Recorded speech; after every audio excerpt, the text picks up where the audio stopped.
Nah, idealnya Bang, DKI Jakarta sebenarnya. Kalau tadi bicara 2019 sempat mensuntik dana 700 miliar kalau nggak salah ya. Kemudian di 2020 sempat turun ya 300 sekian miliar. Nah, idealnya 2021 ini berapa Bang? 1 triliun. 1 triliun. Luar biasa tuh ya.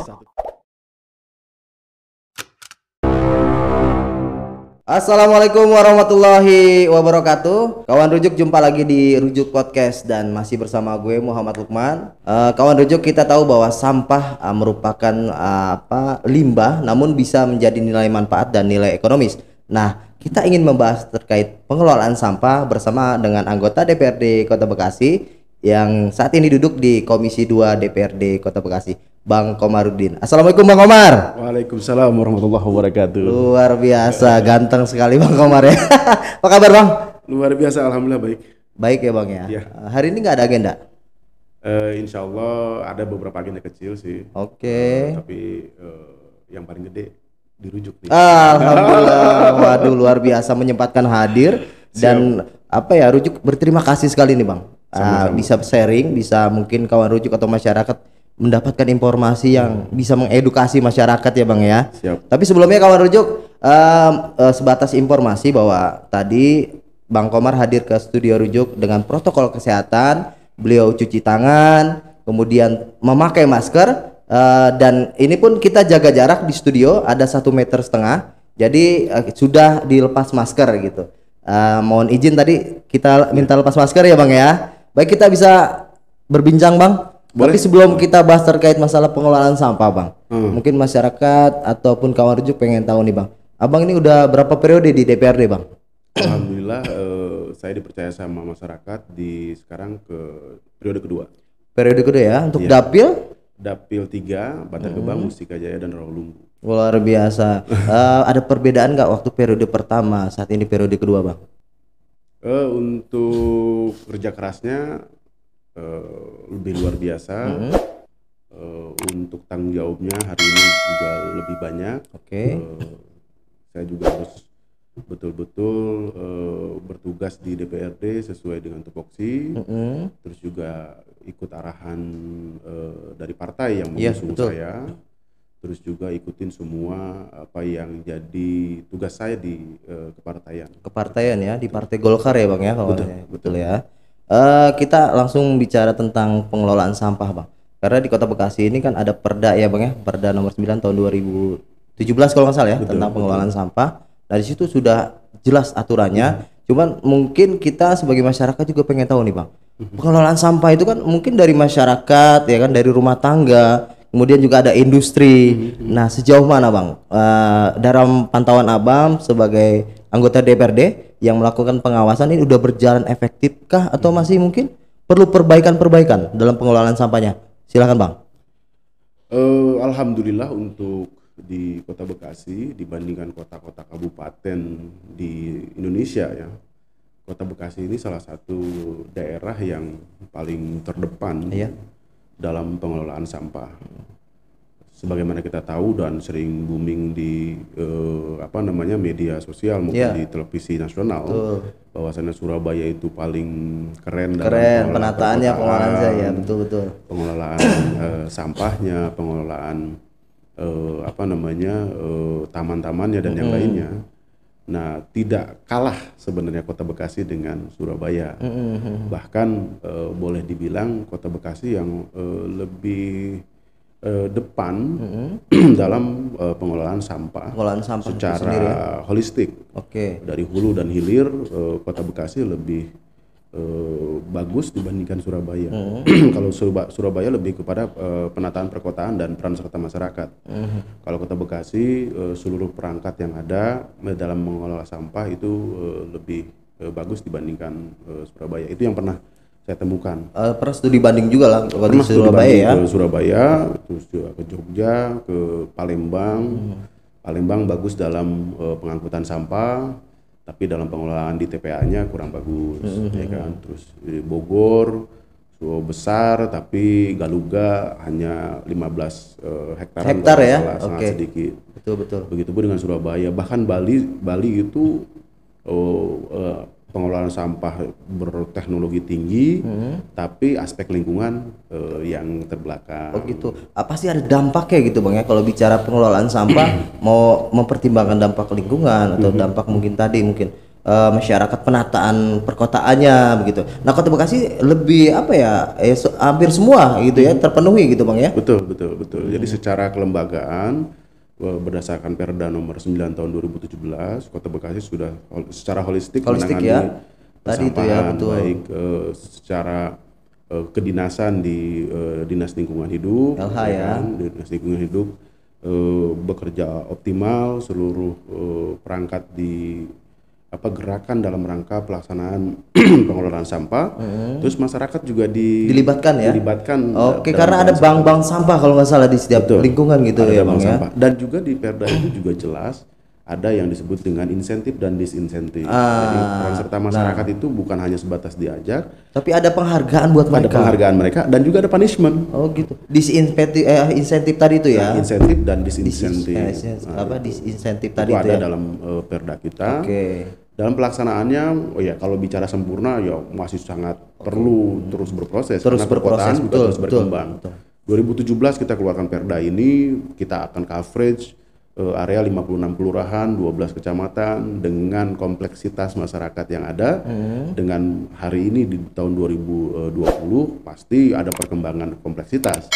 Tapi pemerintah Kota Bekasi kami melihat cukup berakselerasi. Kemarin waktu terakhir kami rapat Banggar, bahkan lingkungan hidup dari lingkungan hidup menyampaikan ke depan itu untuk retribusi persampahan itu nanti akan online. Oh gitu, berbayar online. Berbayar online. Jadi masyarakat yang bayar retribusi sampah tidak langsung membayar cash per orang gitu ya. Itu boleh. Nah itu benar Bang. Mungkin catatan juga Bang. Ya kita tidak bisa pungkiri ya Bang ya. Mohon maaf.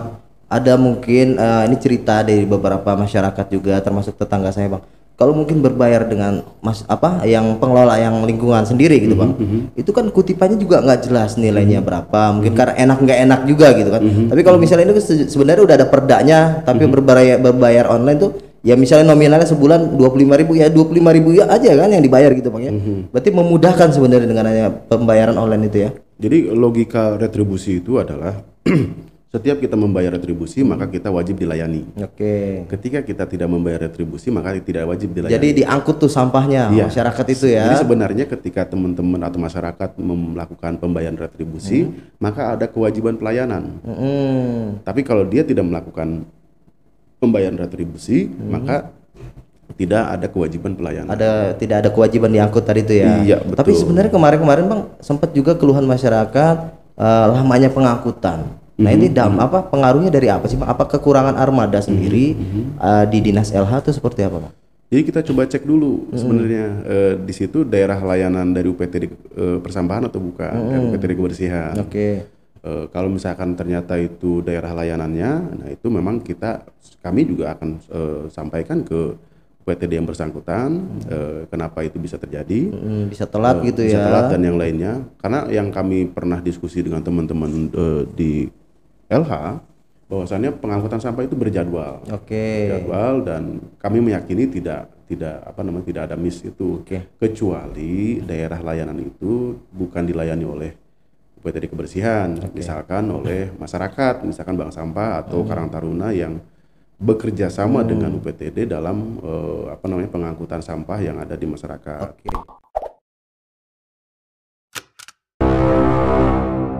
Baik kawan Rojo, kita masih berbincang terkait pengolahan sampah bersama dengan anggota DPRD Kota Bekasi, Bang Komarudin. Bang, tadi sudah sedikit banyak kita bahas terkait masalah penanganan sampah ya, mulai dari pemilahan, pengumpulan, pengangkutan, pengolahan sampai di proses akhir gitu Bang ya. Tapi kita di segmen kedua ini kita juga pengen tahu Bang, pengolahan sampah di rumah tangga. Kemudian banyak juga mungkin masyarakat yang masih ibaratnya belum tahu nih membuang sampah secara sembarangan, padahal itu bukan tempat sampah untuk membuang sampah gitu kan, jatuh kan jadi tempat sampah liar gitu kan. Tapi sebelum kita bahas Bang, mungkin masyarakat atau kawan rujuk pengen tahu juga nih Bang, Abang kan salah satu politisi muda juga nih, mungkin bisa memberikan semangat buat kawan-kawan muda nih yang ingin berpolitik gitu. Karena kemarin kan belum lama Sumpah Pemuda juga nih. Oke. Ya mungkin ada pesan abang sebagai generasi muda apa sih yang harus dilakukan? Karena kan bicara pemuda nih saat ini bang ya, mohon maaf nih, ya banyak karakternya. Ada yang mungkin memikirkan bangsa atau mungkin ya mereka saja hanya sekedar hedon gitu ya, asik dengan dunianya gitu. Boleh bang minta sedikit saran dan masukan buat kawan rujuk dan masyarakat, terutama pemuda nih bang. Kalau saya cuma satu kata kuncinya, Iya. bersahabat. Bersahabat Ya. dengan Bersahabat. dengan siapapun itu harus bersahabat gitu ya. Kuncinya itu. Mau di dunia politik, di dunia usaha atau apapun, kunci paling utama itu bersahabat, bang. Kalau anak-anak muda hari ini pengen berpolitik, terus kurang bersahabat ya sulit. Iya, betul betul. Kalau bersahabat itu kita menemukan teman kita yang bader, misalnya gitu kan, menemukan teman kita yang marahan, ketemu konstituen yang banyak tersinggung apa segala. Kalau konteksnya bersahabat maka akan sangat memaklumi ya. Iya, karena di politik kan kadang-kadang, wah Dewan katanya susah dihubungin. Ya, dia hubungin begitu aja kuping pasti panas. Betul. Nah kalau konteksnya bukan bersahabat pasti akan tersinggung. Betul. Nah tapi kalau persahabatan, Maklum maklum lah. Teman saya, Teman sendiri sahabat gitu ya. saya, Iya, betul, nggak apa-apa, mungkin dia belum mengerti, Oke. mungkin belum paham 100%, mungkin belum memahami, atau misalkan kita tunjukkan saja kerja-kerja kita di DPRD, di politik, Yang sesuai bisa dengan dirasakan tupoksi, langsung ya masyarakat gitu ya. baik dirasakan secara langsung maupun tidak langsung. Kadang-kadang kita dipaksa, bang, di DPRD itu dipaksa untuk apa yang kami lakukan itu langsung berdampak ke masyarakat. Pengennya instan gitu masyarakat bukan, tuh. ingin langsung dirasakan sama masyarakat secara utuh gitu kan. ya, Padahal sebenarnya kita bicara DPRD, kita kan bicara tentang aturan main, bang. Melakukan pengawasan. Ada prosedurnya gitu Kita ya. melakukan pengawasan, kita punya legislasi, anggaran untuk juga merubah gitu ya. sosial budaya di masyarakat saja kita harus bikin perdanya dan yang lainnya. Kan tidak lantas misalkan ini bukan justifikasi kita anggota DPRD. Tidak lantas misalkan DPRD pengen misalkan sampah di Kota Bekasi rapih. Tapi aturannya mana nih Kita gitu turun ke lapangan marah-marahin orang kan enggak. Iya Elok. betul. Tiba-tiba masyarakat, gimana sih ini ada anggota dewan, kok di kampung kita sampah masih berserakan. Nah yang paling pertama kita lakukan itu bukan hanya pada persoalan marahin orang sebenarnya atau mengawasi orang, justru perangkat aturannya ada apa enggak. Kalau ternyata perangkat aturannya enggak ada, maka secara tugas kita di Kedewanan ya, sebagai tugas kita wakil rakyat ya. tupoksi kita untuk bidang apa, untuk legislasi, maka kita buat aturannya. Ketika aturannya sudah ada, kita cek pemerintah Kota Bekasi melaksanakan atau tidak. Sebagai eksekutor atau eksekutif gitu ya. Iya, betul. Gitu. Artinya nah, itu kan dan menyampaikan itu juga butuh waktu panjang. Karena karakter masyarakat beda-beda juga Beda-beda, ya. dan akhirnya kita memaklumi mereka semua, dan kita tetap bekerja keras. Oke. Kita ingin ada yang langsung dirasakan sama masyarakat secara langsung pada saat itu kita datang dan langsung dirasakan, pengen. Terus juga kita datang dan kita memahami apa yang terjadi di masyarakat, disesuaikan dengan aturan main dan aturan hukum yang berlaku di Indonesia, dan juga kita berpikir jangka panjang bersama pemerintah Kota Bekasi atau eksekutif, bagaimana menata kehidupan bermasyarakat yang ada di Kota Bekasi sehingga di 5 tahun ke depan misalkan Sesuai RPJMD itu ya. dengan RPJMD, kesejahteraan masyarakat itu bisa tercapai. Ada Kita berkolaborasi. indikator-indikatornya itu ya bang. Betul, kita berkolaborasi sebagai penyelenggara pemerintahan daerah dengan eksekutif, bagaimana masyarakat di Kota Bekasi pada tahun tertentu mencapai pada titik tujuan yang sama-sama ingin kita capai. Luar biasa, sangat bersahabat sekali Bang Komar. Lanjut ya Bang ya. Siap, Bang. Oke, Siap. Bang. Sesuai dengan tadi di pembahasan di segmen kedua kita Bang, kita pengen tahu Bang, bicara pengelolaan sampah, baik itu di rumah tangga maupun di industri gitu Bang. Nah sejauh ini apakah masyarakat terutama gitu, sudah sadar belum sih Bang bahwa ini ada perdanya nih terkait pengelolaan sampah gitu Bang. Mereka nggak boleh buang sampah sembarangan gitu. Silakan Bang. Pertama kami meyakini semua masyarakat Kota Bekasi sudah sadar berkait dengan sampah itu harus dibuang pada tempatnya. Betul. Tempatnya ini legal atau tidak legal, kita ini perlu kerja keras, perlu kerja keras.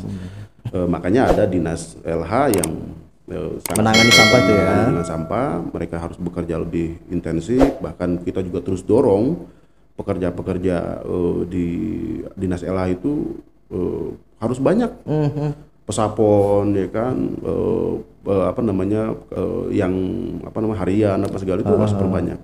Jumlahnya sekarang hampir, kalau nggak salah hampir 1000-an lebih. Kerja harian lepas itu ya, Iya. KHL itu ya. Dan itu harus diperbanyak karena logikanya ini logika perkotaan.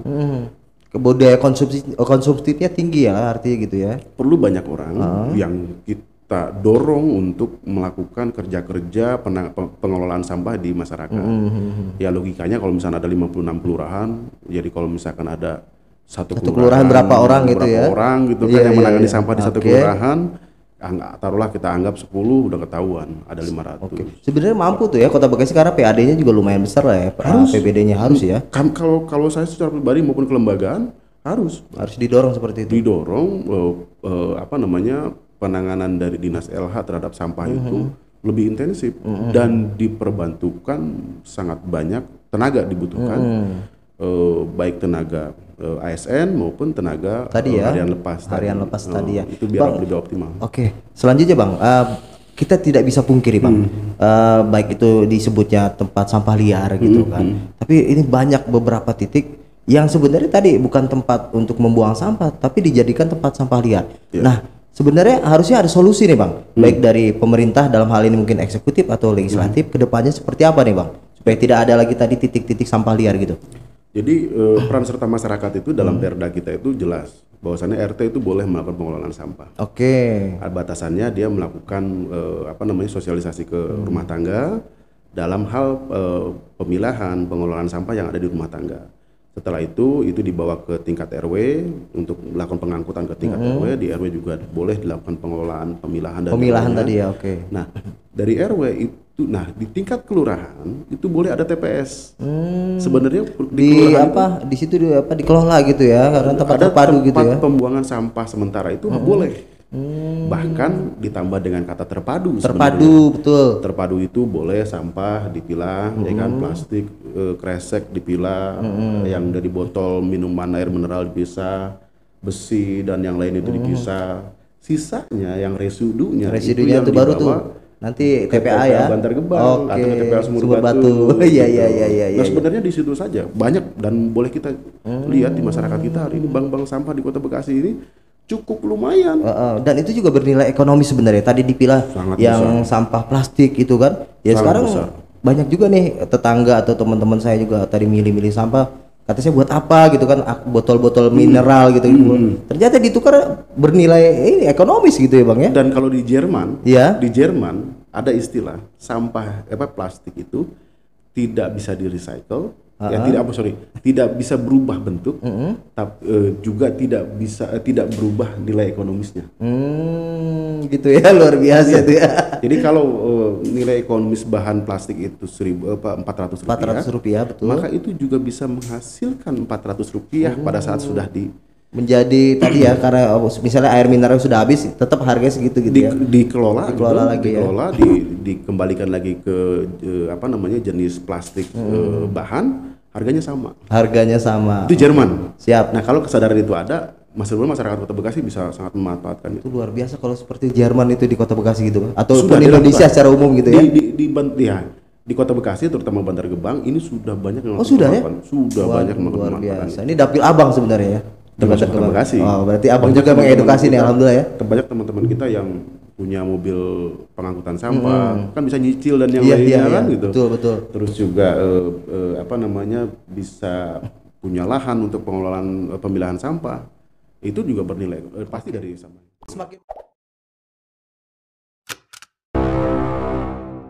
Rujuk, terima kasih masih setia mendengarkan Rujuk Podcast, dan kita masih berbincang terkait pengolahan sampah bersama dengan anggota DPRD Kota Bekasi, Bang Komarudin.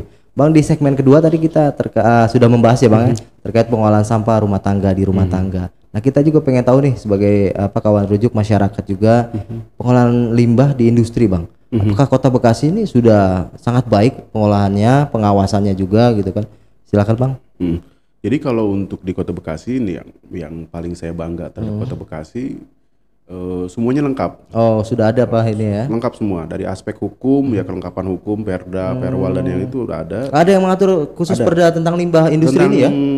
untuk yang sebelum ke limbah industri ada yang namanya pengolahan limbah domestik. Domestik tadi Itu PAL tadi ya. Perda nomor 5 tahun 2018. 2018 betul. Nah, itu mengatur bagaimana masyarakat baik rumah tangga maupun industri, baik juga kawasan khusus itu wajib membuang limbah ya? domestiknya itu ke tempat, nah ini kan ini, ke tempat yang sudah dimiliki oleh pemerintah Kota Bekasi.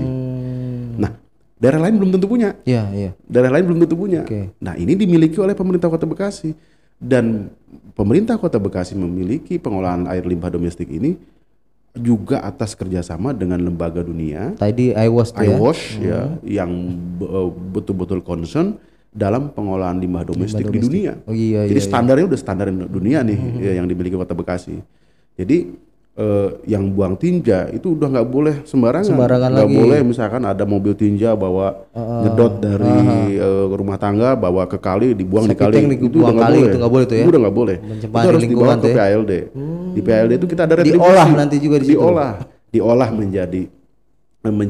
menjadi air yang bisa dipergunakan lagi. Oh, bisa tuh ya? Bisa dipergunakan lagi untuk nyiram tanaman, untuk penyediaan air baku untuk damkar. Itu bisa dimanfaatkan lagi.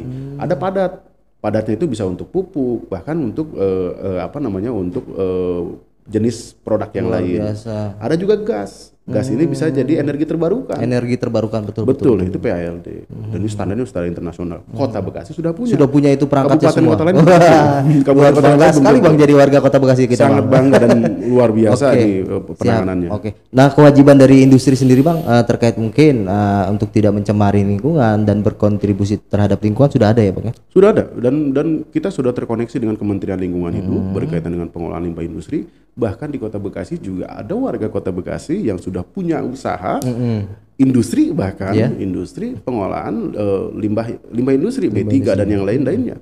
Di Sumur Batu ada, di Cikiwul ada, bahkan di Bekasi Utara juga ada. Luar biasa, sangat lengkap ya. Betul. Kalau kita bicara tempat pembuangan sampah Bang, ini kan ada 2 di Bekasi Bang. Itu Bantar Gebang, itu milik DKI kalau nggak salah Bang ya? Tanahnya milik DKI ya Kak, walaupun berada di Kota Bekasi. Status tanahnya milik DKI, wilayah Kota Bekasi secara geografis gitu. Jadi, ya Bang ya. DKI Jakarta bayar PBB ke Kota Bekasi. Oke. Kalau Kota Bekasi sendiri punya TPA ya, Sumur Batu, betul. Nah, bicara DKI kan menarik Bang. TPST ya disebutnya Bantar Gebang ini. Nah, sejauh ini kewajiban.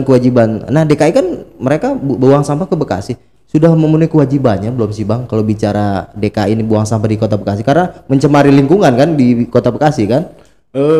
Kalau persoalan lingkungan ranahnya mungkin ada di eksekutif ya. Kita percayakan betul Dinas Lingkungan Hidup bekerja sama dengan seluruh pihak gitu kan, bagaimana mengawasi agar limbah dari TPA Bantar Gebang itu tidak mencemari lingkungan sekitar. Betul. Dan kami percaya ketika pemerintah Kota Bekasi bekerja sama dengan pemerintah Jakarta dalam hal Jakarta membuang sampah di Kota Bekasi, berarti sudah ada kesepahaman tentang pengolahan sampah yang baik.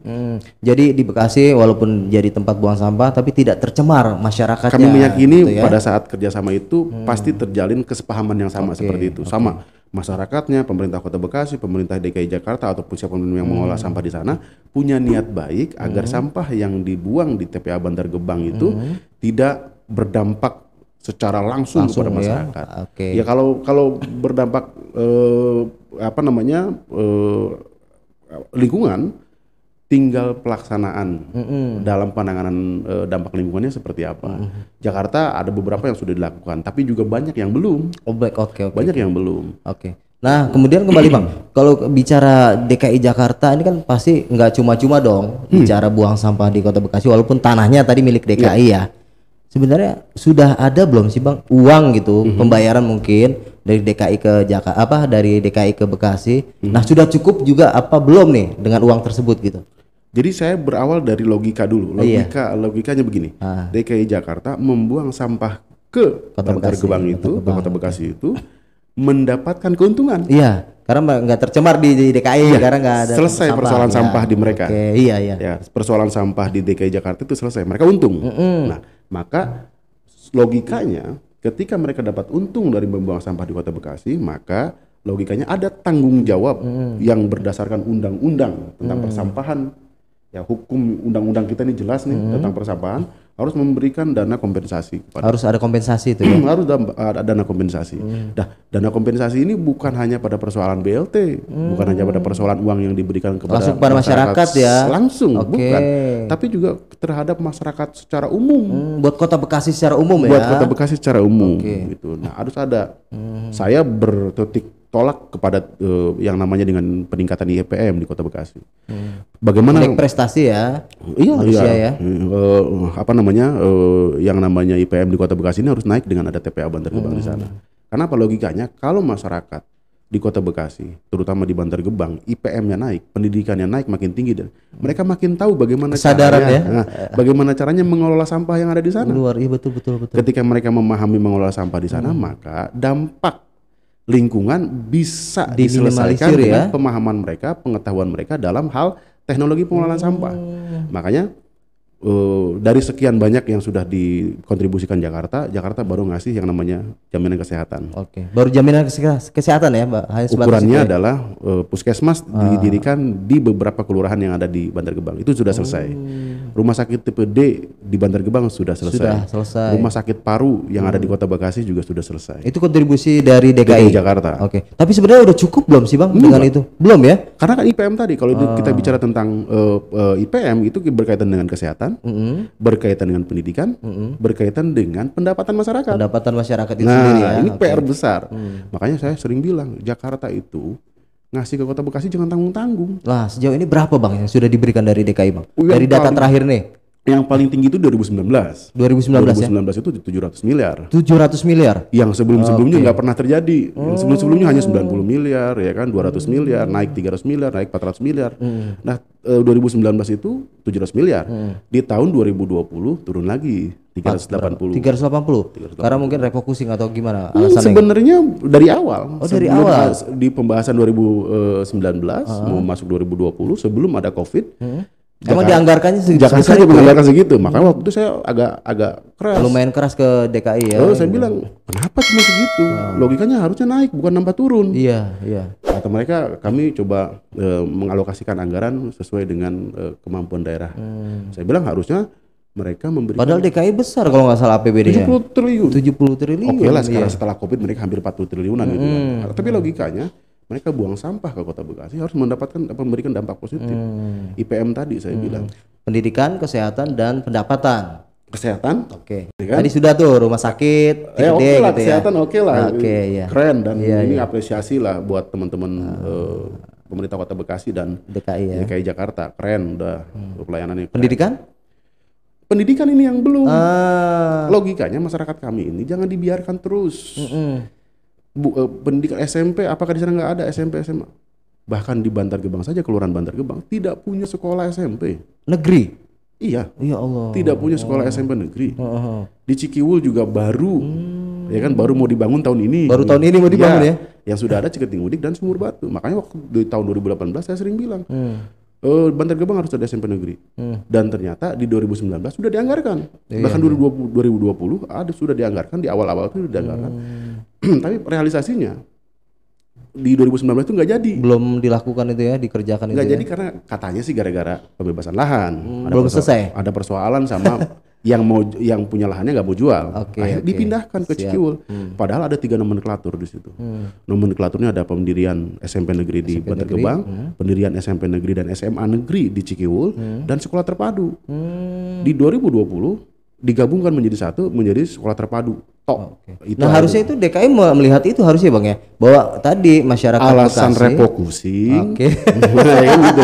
Menjadi baru direalisasikan di Cikiwul yang betul, pembangunan betul. SMP negeri sama SMA negeri. Oke, siap. Balik lagi ke Rujuk di Rujuk Podcast dan perbincangan semakin menarik terkait pembahasan pengolahan sampah dengan anggota DPRD Kota Bekasi, Bang Komarudin. Bang tadi sempat terpotong, Bang, terkait mungkin apa support atau bantuan dari DKI untuk Kota Bekasi. Karena bicara sampah DKI kan mereka nggak buang sampah di wilayah tapi di Kota Bekasi gitu kan.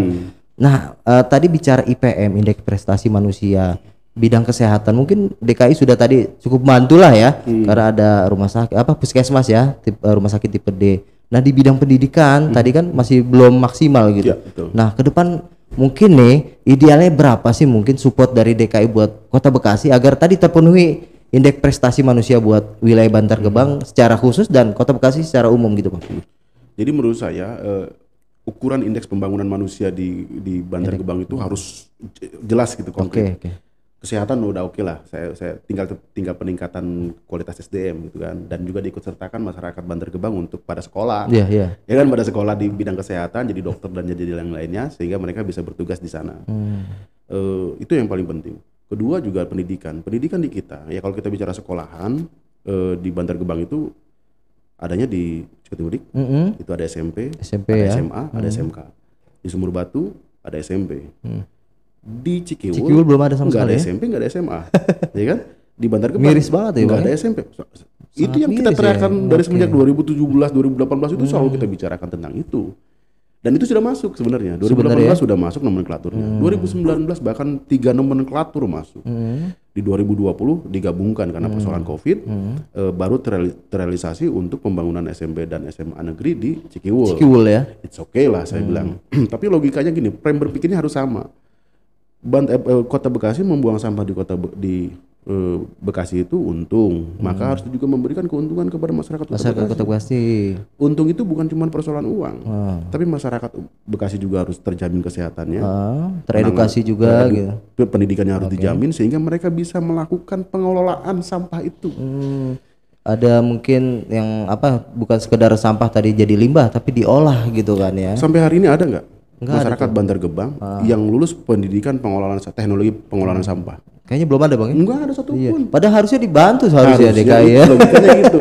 Agar sampah Bantar Gebang ini bagus, maka harus dikelola lebih bagus lagi sama masyarakat sekitar.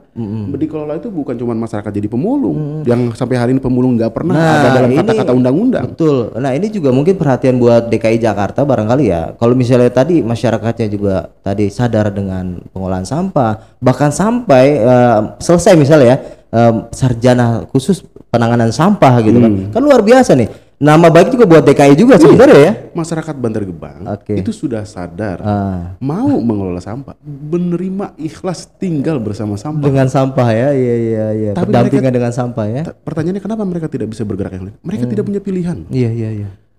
Pilihan itu kan tergantung knowledge. Pengetahuan. Pilihan itu tergantung pengetahuan. Kalau masyarakat kami diberikan pilihan lain, apa pilihan lain? Masyarakat kami sekolah, diberikan pendidikan beasiswa sampai ke luar negeri, ke Jerman, ke Singapura, ke Finlandia, kemana? Dalam teknologi, iya. Ada magang ke Finlandia yang katanya bagus dalam pengelolaan sampah. Ada magang ke Jerman yang katanya mengelola plastik bisa sangat ekonomis. Mengelola sampah secara kelembagaan yang sangat bagus ada di Singapura. Kenapa nggak lakukan itu? Dan itu masyarakat Bantar Gebang yang dorong ke situ. Termasuk pendidikan di Bantar Gebang yang tadi sangat kurang. Banyak orang di sana NGO datang Bang. NGO banyak datang dari NGO ini sebenarnya sangat positif atau mungkin ya dalam tanda kutip nih Bang, keberadaannya itu dirasakan betul nggak manfaatnya buat masyarakat sekitar gitu Bang? Untuk jangka pendek iya. Oh gitu. Kami Karena merasakan mungkin penuh tadi mungkin ya jangka pendek. ada pendidikan ya mungkin di sore hari atau apa gitu ya gitu. Termasuk ketika mereka bareng sama pendonor gitu kan datang ke Bantar Gebang bawa kresek. Iya. Dan masyarakat kami langsung menyimpulkan itu bantuan. Iya. Tapi buat saya itu adalah yang namanya dengan psikososial. Psikologi sosial itu ya kan ada persoalan. Berarti ada persoalan. Masyarakat kami ngelihat kresek merah, kresek putih, bantuan nih. Itu bantuan gitu. Yang dibawa NGO kan persoalan itu. Iya. Kalau dibawanya sama jangka pendek sekali sebenarnya kalau kayak gitu. Jangka pendek. Sebenarnya ada yang bisa dikolaborasikan lebih hebat lagi dengan pemerintah Kota Bekasi ya. Pemerintah Kota Bekasi, pemerintah DKI Jakarta, termasuk NGO ini ya. Kami sudah bertahun-tahun bicara tentang yang namanya sekolah internasional. Pemerintah Jakarta selalu bilang bahwasannya sudah tidak ada lagi kategori sekolah internasional, sudah tidak ada. Di nasional itu sudah dihapus. Mentang gubernurnya mantan menteri kan. Iya. Mereka bilang itu nggak ada sekolah internasional. Bukan persoalan itu. Kami ingin standarnya internasional. Standarnya ya. Gedungnya bagus, fasilitas olahraganya bagus, ditanggung makanannya, ditanggung transportasinya, nutrisi dan yang kan nggak mungkin pintar kalau nutrisinya nggak dijamin. Kecukupan gizi tadi tuh. Ya. Nah terus bagaimana standar internasionalnya? Kan persoalan guru. Iya. Tenaga pengajar. Kenapa Bisa dilibatkan tuh NGO sebenarnya. Oh harusnya Bule-bule itu bisa tuh ngajar. bule itu dikaryakan, mendapat bantuan dari luar negeri, ngajar di sekolah tersebut selama 1 tahun. Ini sangat bagus sebenarnya Bang. Harusnya itu dilakukan. Tapi nggak sampai sekarang. Belum. Oke. Pemerintah Jakarta nggak peduli, nggak mau ngasih. Karena mungkin DKI merasa, gue udah bayar ini gitu kan. Udah ngasih ini ke masyarakat, jangan ngambek. Nah, gitu. betul. Makanya saya berfokus kepada, ya Jakarta, ayo bangun sekolah internasional di Bantar Gebang. Bikin gedung yang bagus, fasilitas infrastrukturnya bagus, mebelirnya bagus, fasilitas broadcasting dan yang lainnya bagus, mendunia, ya kan? Tenaga pendidiknya dan NGO juga ada kerjaan di situ. NGO juga konkret. Iya, kerjanya jelas ya Bang ya. Terus juga ada beasiswa. Iya. Ya kan, ketika mereka lulus dari SMA di sana, mereka yang jago-jago, yang pinter-pinter, yang hebat-hebatnya warga Bantar Gebang disekolahkan ke luar negeri, bidang persampahan atau energi terbarukan.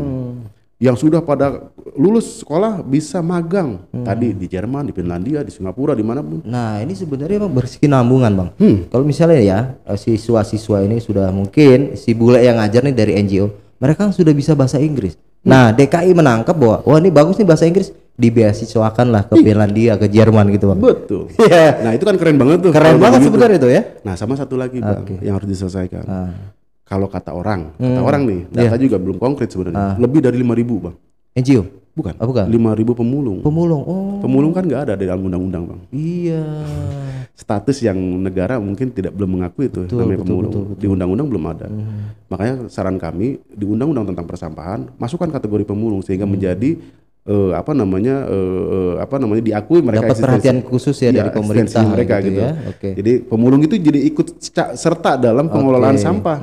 Kenapa? Karena hampir berapa persen mereka bisa meredus sampah, tapi nggak pernah diakui di undang-undang. Iya. Aktivitas ekonomi mereka masih dianggap ilegal. Di TPA Bantar Gebang hari ini banyak orang yang pemulung, itu ilegal. Iya. Orang pakai karung Gancu, gitu ya. pakai karung itu masih ilegal di negara. Tapi kalau itu diakui dalam undang-undang misalkan dimasukkan ya. Salah satu partisipasi masyarakat dalam melakukan pengelolaan sampah adalah pemulung yang melakukan pemilahan.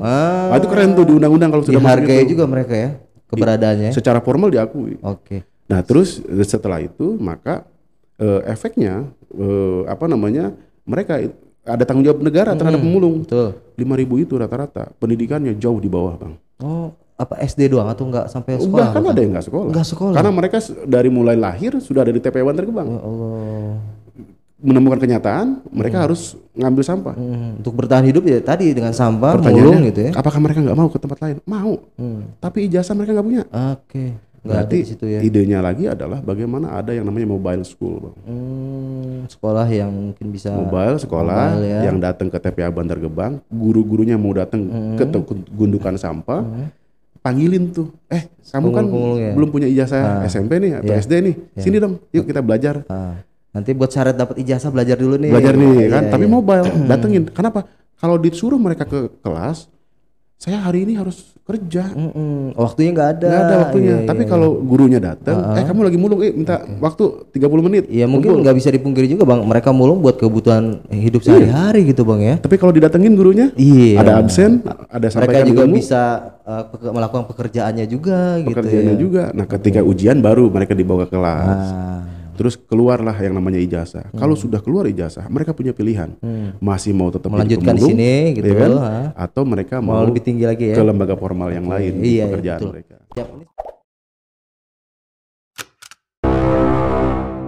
Kawan Rujuk masih berbincang dengan Bang Komarudin dan perbincangan semakin menarik karena bicara pengolahan sampah. Ada 2 wilayah, Kota Bekasi sebagai tempat ya untuk pengolahan sampah dari DKI yang membuang sampah ke Kota Bekasi. Dan kewajiban-kewajiban DKI sebagai mitra dari Kota Bekasi, apakah sudah berjalan dengan baik? Masih kita berbincangkan dengan anggota DPRD Kota Bekasi Bang Komarudin. Bang tadi bicara indeks pembangunan manusia Bang, kewajiban-kewajiban yang mungkin DKI harus lakukan juga Bang ya.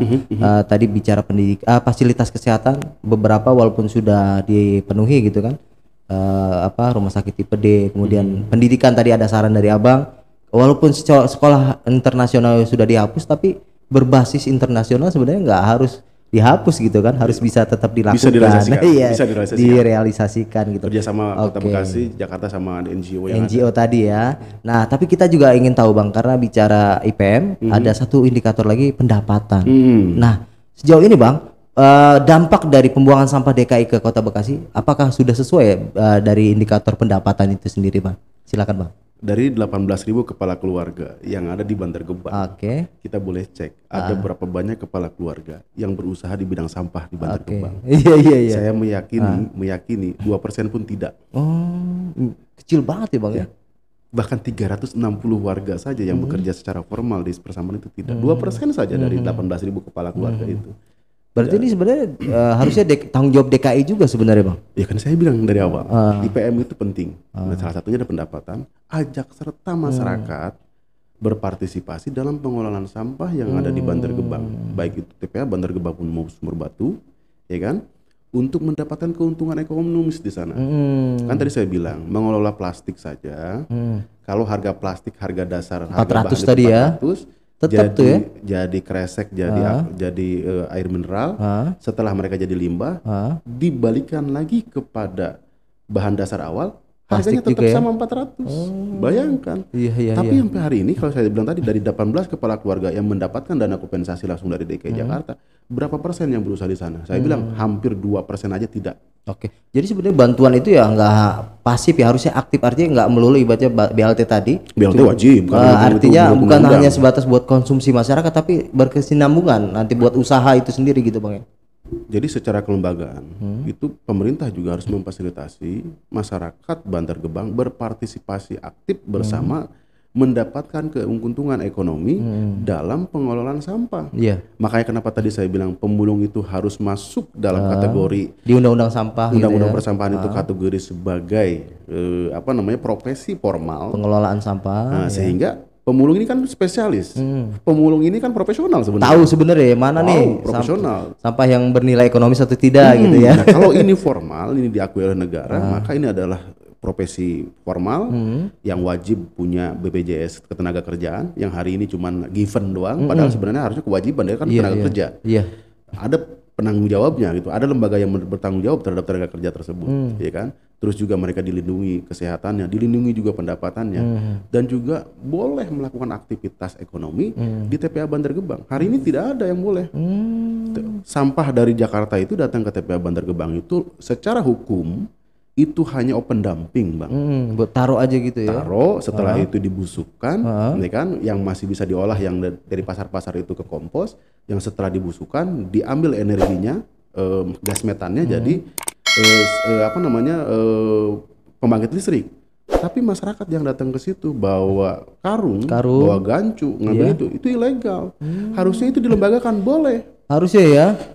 Kalau boleh itu dilembagakan, maka kami meyakini lebih dari 10-20% sampah yang hari ini 8.000 sampai 10.000 ton per hari Numpuk gitu di situ ya. datang ke Bantar Gebang bisa diambil Dikurangin tuh sebenarnya ya. 10-20% kami meyakini bisa direduce. Nah dari apa mungkin ya Abang dilihat di lapangan langsung itu kendalanya apa sih Bang yang dilarang tadi pemulung untuk datang itu? Aturan main. Aturan main ya, emang nggak harus diperbaiki berarti aturan mainnya? Harus tadi saya bilang undang-undang persampahannya harus memasukkan. Di perjanjian antara Kota Bekasi dengan DKI juga harus diperbaiki gitu, harus ada masuk Atasnya ini harus masuk. regulasinya Di regulasi atasnya harus masuk. Secara hukum undang-undang ada disebutkan masyarakat turunannya itu mungkin bisa berpartisipasi ngikutin aktif. ya. Kayak tadi Perda, masyarakat RT RW boleh membuat bank sampah. Itu kan jelas tuh. Iya. Jadi kalau masyarakat ngumpulin sampah nggak diomelin, nggak dilanggar, ada aturannya boleh. Mereka mengambil keuntungan dari sampah itu boleh, karena di Perda kita diperbolehkan. di undang-undang harus ada, jelas.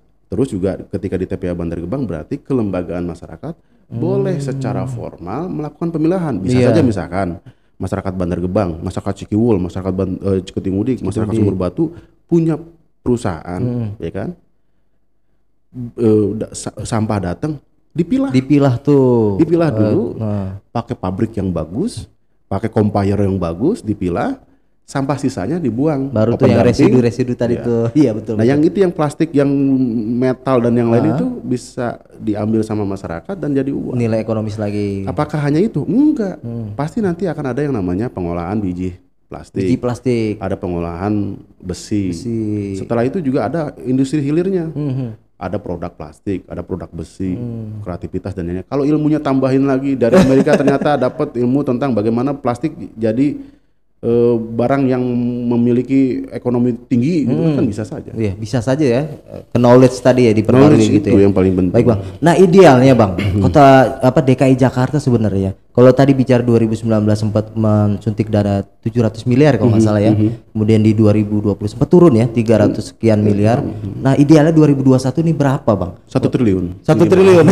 Luar biasa tuh ya. 1 triliun itu pertama. Manfaatnya apa, penggunaannya untuk apa? Penggunaannya pertama berkaitan dengan pendidikan. Oke. Sekolah internasional itu harus terwujud. Tadi dibangun ya. Standar internasional. Kita punya lapangan bola bagus, tambahin ada sekolahannya, ya kan, ada kolam renangnya dan yang lainnya. Terus juga mebelernya bagus dan yang lainnya.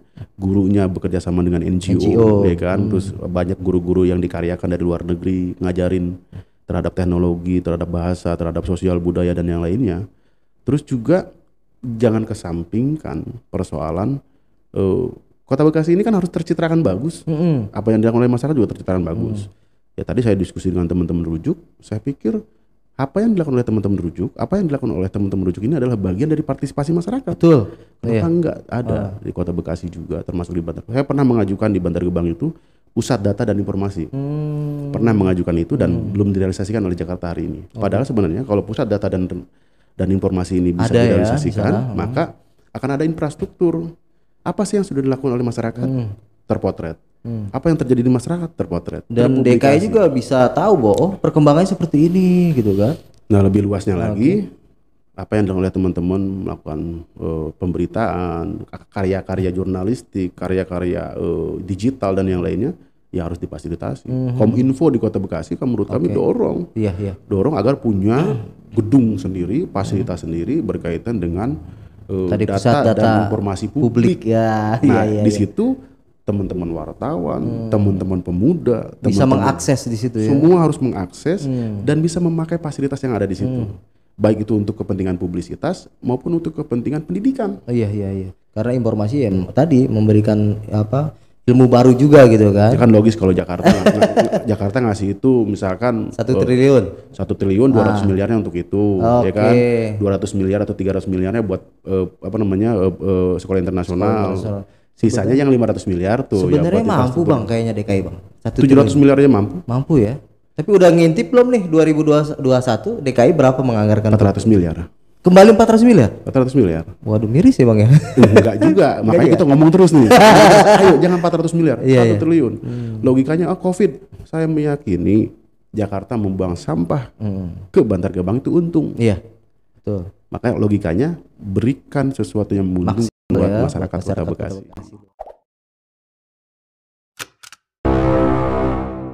Baik kawan rujuk, kita memasuki segmen terakhir yang tadinya mungkin kita ingin mengenal sosok atau lebih dekat dengan sosok Bang Komar, cuman karena beliau ada agenda dadakan, kita hanya akan memberikan Q&A atau tanya jawab terhadap Bang Komar gitu. Tapi sebelum kita melakukan Q&A Bang, di rujuk ini kan tanjap namanya, tanya jawab Bang.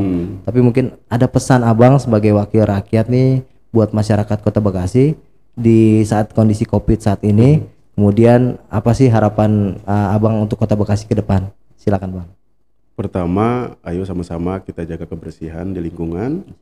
Karena kalau kita tidak bersama-sama menjaga kebersihan, sebesar apapun kemampuan dari pemerintah tidak akan bisa mengcover semua. Betul. Tapi kalau semua masyarakat berpartisipasi aktif, ya kan, kayak kemarin ada yang buang sampah sembarangan di videoin, akhirnya sekarang didenda 2 juta gitu.